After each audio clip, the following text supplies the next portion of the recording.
problem is up there. Hey folks, Eric the old Jarhead here. I wanted to ask you a question. Do you run a sawmill business? Or do you run a service-based business? You know, one of the things I've been doing lately is these videos on how to run a sawmill business, or, you know, kind of the things that you should do, the kind of things you bring with you, the introduction to portable milling, and the way you charge. And each of those has really been directed at the idea that it helps sometimes, I think, to think about what it is you're doing. What do you know, we're out here running a business to run our sawmills, but what are we really doing? So I'm working on this series really to kind of help people that are looking to get into this business, or maybe you're starting out in the business, or maybe you've been in the business a while and you're just looking at some new options. You might think of yourself as a sawmill, but is that really what you provide? Just sawmilling, just making lumber? So that question really prompted me to think about talking about what you really do and what you should do. And one of the things I really wanted to talk about was building customer relationships, and kind of how you get customers, how you build those customer relationships, and how you maintain those, and really convert potential customers into actual customers, or take customers maybe and turn them into repeat customers, which of course kind of in a way is the holy grail of this business as I see it, as a portable sawyer. So one of I think the key things is that most of my customers have never had a sawmill come out to them. It's something that they really haven't experienced. They don't, you know, heck, some of them have never run a chainsaw. They've never done any logging. You know, they usually have carpentry skills. I've had the range from the fairly new carpenters to, you know, the people that are hiring carpenters, all the way to the full-blown construction crews that build multiple houses. And of course, you know, the more experienced one of those customers of yours is, the likelihood that they understand what you're doing better than, say, somebody who's brand new to the business. But how do we go from somebody reaching out and asking you about your service to developing that customer and that customer relationship that, one, gives you that good customer experience, but also develops customers that have the potential to be repeat customers? How do you develop those customers and build that relationship? So that's what this video is about today, is really just talking about my approach to how I take those potential customers and convert them into customers. So obviously, if you are a customer of mine, or you're a potential customer of mine, because I point people to these videos all the time, this could be some insight into the kind of service that I provide. And for those of you that are new to the industry, that you're looking to get into this business, it's some insight into someone that's been doing it for a dozen years, and the approach that I take, and how I'm able to keep that schedule of mine filled up. And so how you go about selling your service will really determine how you develop those relationships. You know, one of the things, you know, you take an ad, you put an ad out, I can take logs and turn that into lumber for you. You know, how do you go from that, from placing an ad, logs to lumber, to actually going out there and doing the job, to getting the job, and maybe even building those repeat customers? So one of the things that comes to mind for me is that building that customer relationship, developing those customers, and actually going out and doing the work, it's really all about your resume. And you might think that when I say that, I mean how much experience you have in running your sawmill and making lumber, but it's not necessarily the case. Of course, that plays an important factor in building that resume. However, there's more to it. As a hiring manager in a corporate environment, there are certain things you look for, right? If someone puts a resume out, the first thing they do is they say, this is what I can do, this is what I'm looking for, or whatever, you know, I'm looking for a challenge, I'm looking to do this. Well, your opening statement is basically, I make lumber. At least that's what you think, or you might think. But is it really? So I would propose that your opening statement on your resume isn't just that you make lumber, because making lumber is not really enough. It's that you provide a service that they can't get anywhere else. So as you build that resume, what you got to do is you have to look at it as, what are you in the business of doing? And, you know, as I think about it, long before I ever go out, show up at a customer's location to turn their logs into lumber, what I'm doing is I'm taking the time to educate the customers, to help them understand the process, to help them understand the kind of things that they need to do to get ready, to help them prepare to have that Sawyer out there. And I'm doing all of this without any commitment from the customer.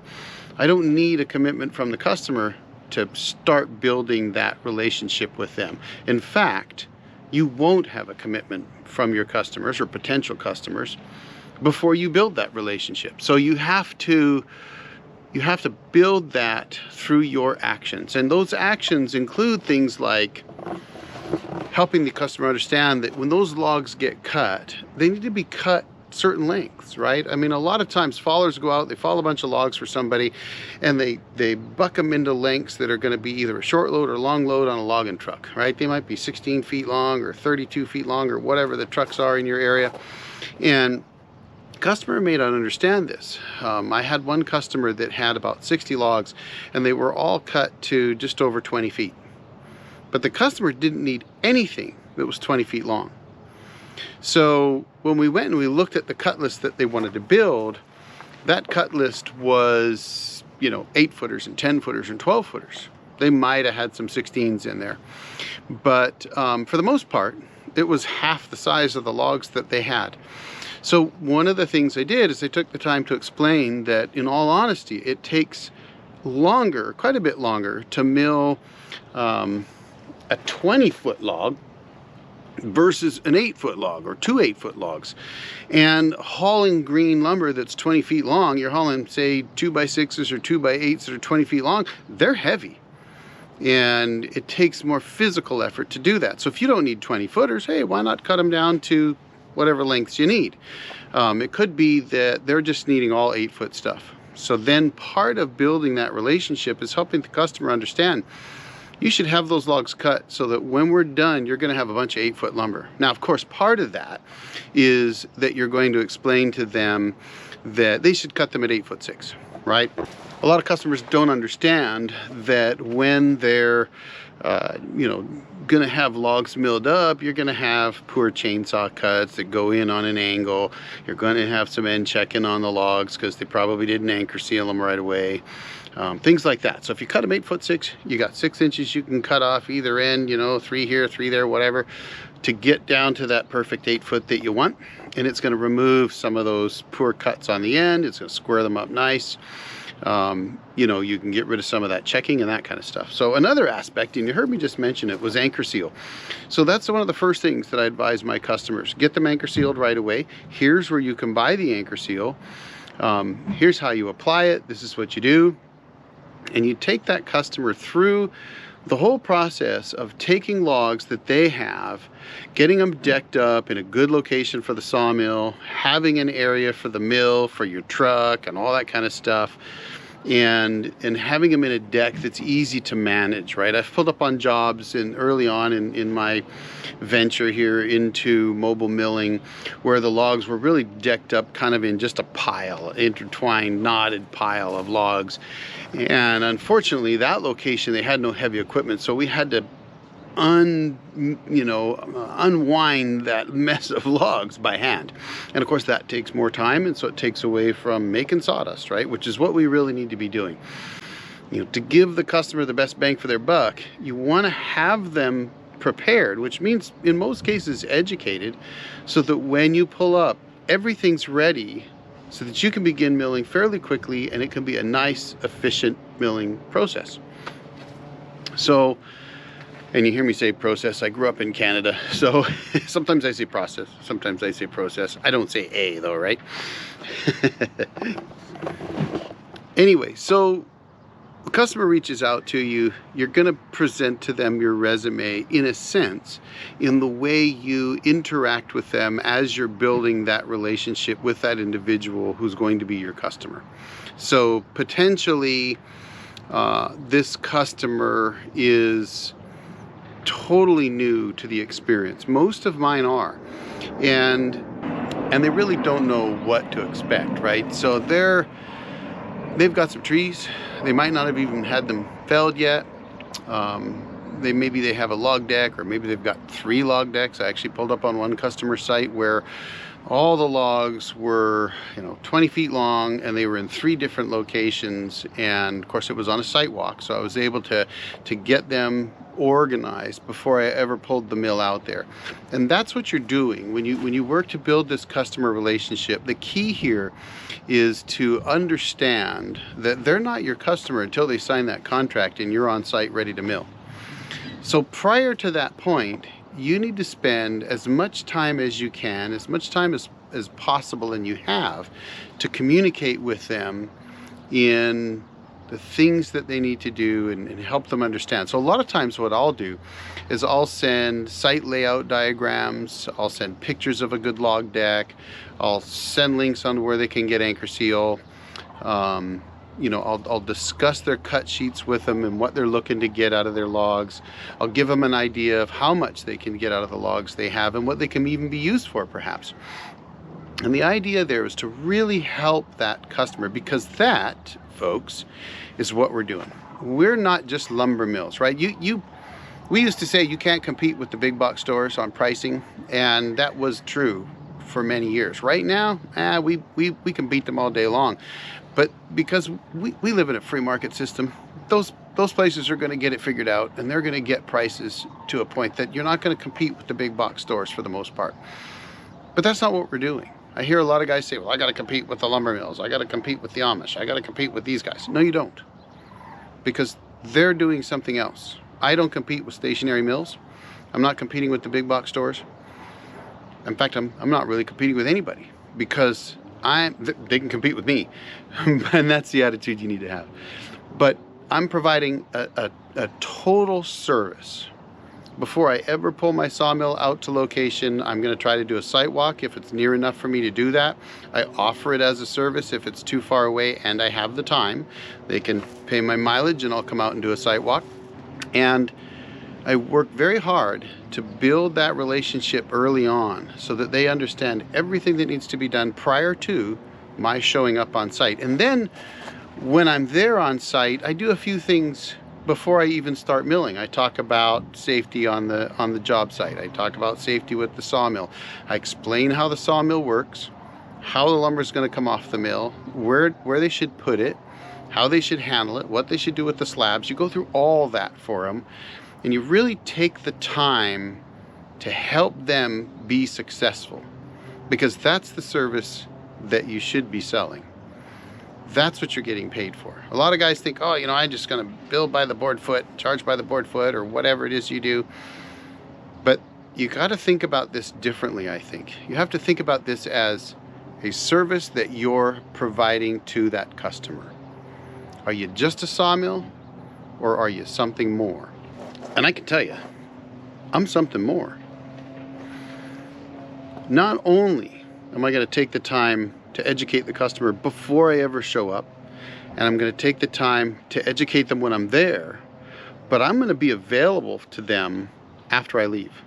So if I go out to a customer location, I do a bunch of work for them, I mill up a bunch of logs into lumber for them, I'm going to make sure that they know that they can call me afterwards. If they need to get lumber graded, I'm going to provide them somebody that will do that for them. I don't do it myself, but I provide them a service that they can pay for to someone else to come out and grade my work.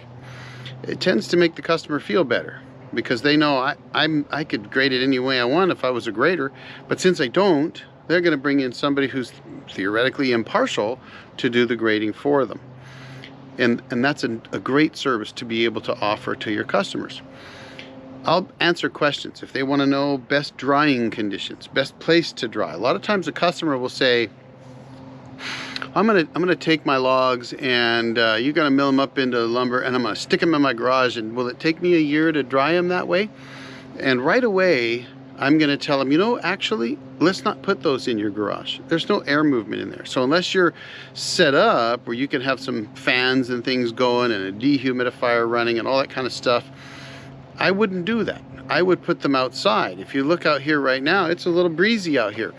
And I explained to them that air movement is what dries lumber. Heat, yeah, sure, that's there to kill powder post beetles, but it's not there to dry the lumber. It's air movement that dries lumber. Lumber will dry in freezing temperatures just fine.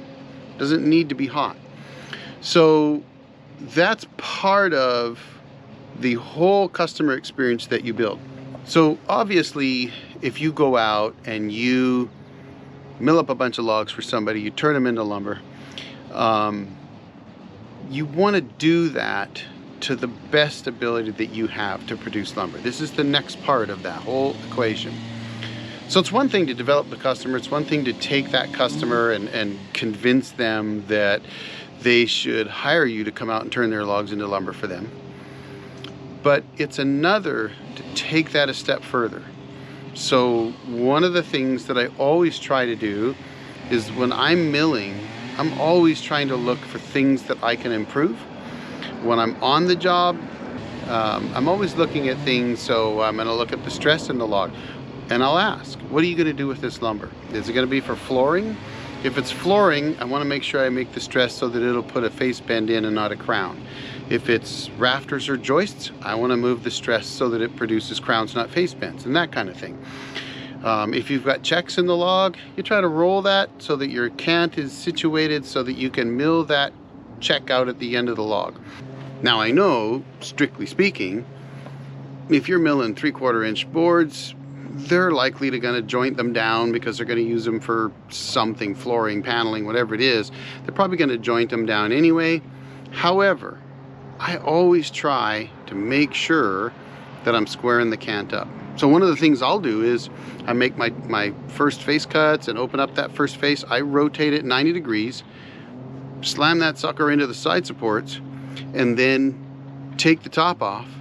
And now I should have a nice perpendicular angle. I should have that nice 90 degrees first two cuts on the cant.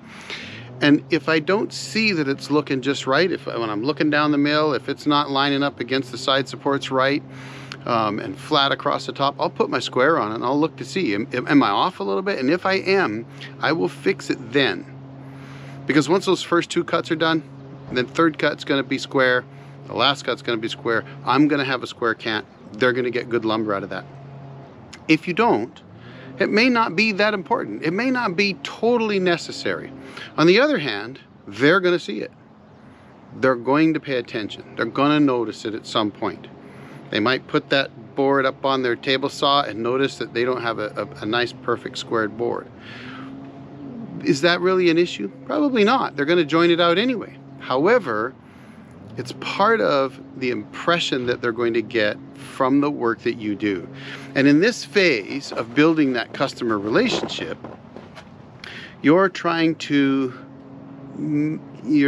provide the best service that you can for that customer so that when they're done, when you're done on the job, you leave and they're left with the lumber, they're gonna feel really good about it.